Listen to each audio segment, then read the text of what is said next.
우리는 봉사를 중요하게 여기지만 봉사가 반드시 교회 중심의 봉사여야 된다고 고집하지 않습니다. 교회 중심의 봉사여야 된다고 고집하는 것처럼 자기중심적이고 허비되는 것이 없습니다.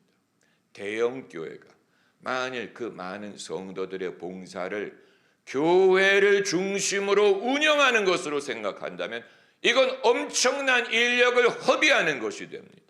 그 중에는 별의별 전문직들, 여러 가지 예능, 재능을 가진 사람들이 많이 있는데 그들의 모든 봉사를 교회를 중심으로 교회를 제한하게 하는 것이라면 엄청난 인력을 허비하는 것입니다. 그래서 많은 목사님들이 사회 지명도가 있는 남자 성도들에게 주차 안내를 시키는 이유가 일종의 자기 PR입니다. 우리 교회는 기업체 사장들이 주차 안내를 한다.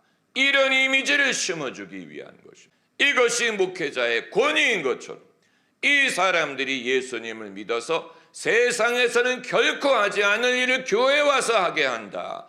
이것이 어떤 목회자의 이미지를 높이는 것처럼 생각을 하기 쉬운데 여러분, 만약에 그것이 목적이라면 그건 불필요한 봉사요, 무의미한 일이요, 엉뚱한 일을 시키는 것입니다. 정말로 우리 교회는 이런 사람들이 이런 봉사를 해 이 메시지를 전달하기 위해서 하는 것입니까? 이건 하나님의 나라를 위한 것도 아니고 오로지 교회 중심으로 자존심을 드러내는 것이라고 밖에는 말할 수 없습니다. 만약에 목적이 성도들이 하나님 나라를 위해 섬길 만한 일을 찾아주기 위한 것이라면 성도들 각 사람의 은사와 부르심에 따라서 해야 됩니다. 이게 중요합니다. 은사와 부르심을 찾아야 됩니다. 각 사람의 은사와 부르심에 맞는 일을 찾아줘야 됩니다. 그것이 스승이 해야 되는 일이에요. 왜 인력이 허비된다고 말하느냐? 성도들 자신이 자기의 역량을 알지 못하기 때문에 그런 것입니다. 자신의 역량을 알지 못하고 그건 누가 말해주려고 하지 않고 과연 나는 어떤 일을 할 수 있고 어떤 일을 해본 적이 있고 어떤 일을 했더니 성과가 있고 은혜가 있고 사람들이 좋아하고 은혜를 받고 내게 기쁨이 되고 내 믿음이 자라는 데 도움이 되고 이것이 내게 주신 소명이라는 것을 알게 해야 되지 않습니까? 그게 제자 훈련입니다. 그게 제자 훈련. 제자 훈련은 어려워요.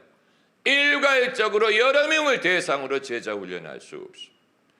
사도 바울에게 많은 제자가 있었던 것 같지만 다 1대1로 그들을 알고 시킨 것입니다. 디모데라든가 디도라든가 실라라든가 바나바라든가 아굴라라든가 브리스가라든가 다 바울이 1대1로 만나서 그들을 만나고 믿음을 알고 사귀고 그들의 은사를 알고 키워주고 그리고 맞는 일을 찾도록 한 것입니다. 일괄적으로 다수에게 할 수 있는 일이 아니에요.